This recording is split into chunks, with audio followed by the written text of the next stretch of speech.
It is time now for our Sunday group. Guy Benson, host of The Guy Benson Show on Fox News Radio. Horace Cooper, Project 21 chairman.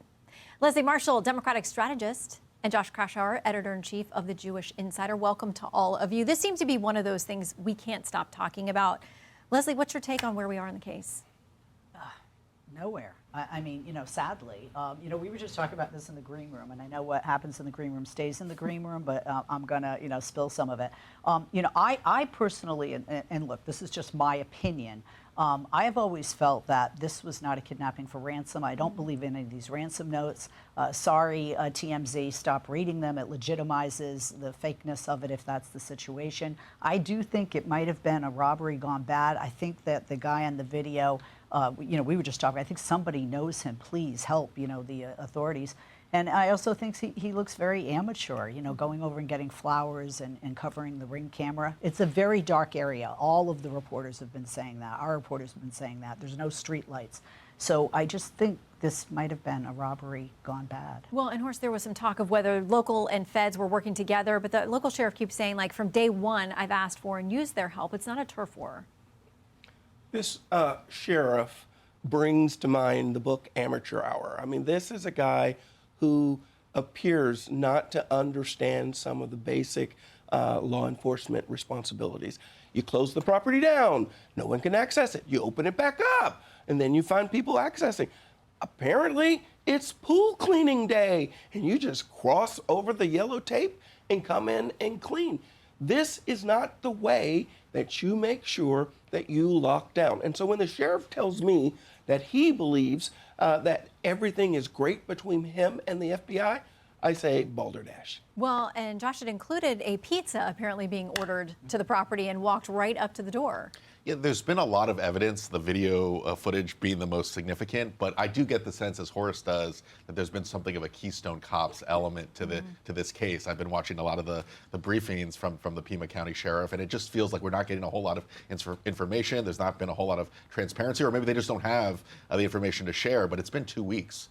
And that's, I mean, these days with the technology, the DNA testing, you expect a more immediate follow-through on a lot of the tips that are coming in. Now, this has been such a nationally closely watched case. It's difficult, no doubt, but boy, it's very slow progress for something that this significant, and there is a lot of evidence from that video and from the DNA. Yeah, it's got to be absolutely crushing for her family as every day ticks by, but is there the possibility that there is a lot happening that we don't know about behind the scenes? That has to be the hope and the prayer. It's a nightmare for the Guthries. And they said early on that she really needed medication. So as this drags week after week, that obviously is a very concerning detail. I mean, we heard from Alicia's report just there that there hasn't been a major break in the case. I thought that the Ring camera or Nest camera footage would be that. Not just still images, but also video of this suspect. Very disturbing and chilling video. And I'm just a little surprised that nothing yet has come of that. They've tried. They've made a few house visits and they've brought people into custody for questioning, but apparently nothing is sticking. The one thing I will quickly add, Shannon, is I've had a bunch of law enforcement experts on the radio over the last couple of weeks talking about this, covering this very closely, and they've said that CSI mentality where Americans are used to saying, oh, well, this leads to this, and then there's a bow on top. It's not always that clean. It's messy. It can take time. People have to be patient. I think that's probably good advice for the general public. It has to be very difficult advice for the Guthries. Yeah, and we want to make sure that we put there on the screen, if you have information, please, call in and let people know if you have anything that seems even mildly relevant to this. Something that dropped overnight is now from Attorney General Pam Bondi, this letter saying that all of the Epstein files have been released, and she included a letter that said, listen, these are people that are mentioned here may have some connection to him, may have no connection to him. Maybe they were just part of press reports, but these are some of the names from FoxNews.com. More than 300 high-profile names: President Donald Trump, Barack and Michelle Obama, Prince Harry, Bill Gates, Woody Allen, Kim Kardashian, Kurt Cobain, Mark Zuckerberg, Bruce Springsteen. I mean, it seems like now, Horace, if you didn't think you were getting enough now you're getting, maybe some people's thinking, too much by throwing in these names that have no criminal accusations against them. Yeah, I think this has been far more overblown than was necessary. And there had been this thought by some proponents that there were these secrets, that if we just release them, it would tell us everything. And what it appears to be doing is saying to people who've only had incidental interactions with Mr. Epstein, you are just as much a low-life dog as some of the people that he was regularly partying with. That, to me, is not a good outcome. Too broad a sweep, Guy?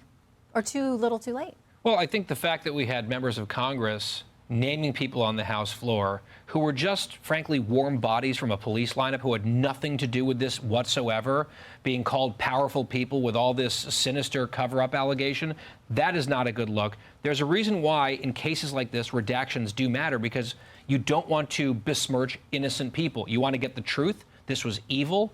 But you don't want to ensnare people or throw dirt on people's name for no reason whatsoever. But here we are. 10 seconds, Josh. Yeah, I mean, look, this is why there's a process, and this is not the way justice usually works. You dump emails and let people scuff through them. There are a lot of people who have embarrassing associations. They did nothing illegal. 10 seconds. Oh, God.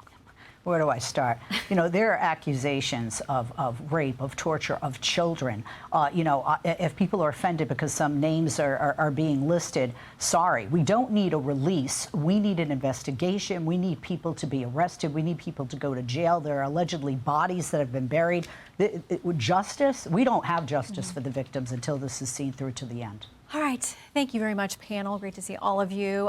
Hey, everyone. I'm Emily Campagno. Catch me and my co-hosts Harris Faulkner and Kaylee McEnany on Outnumbered every weekday at 12 p.m. Eastern, or set your DVR. Also, don't forget to subscribe to the Fox News YouTube page for daily highlights.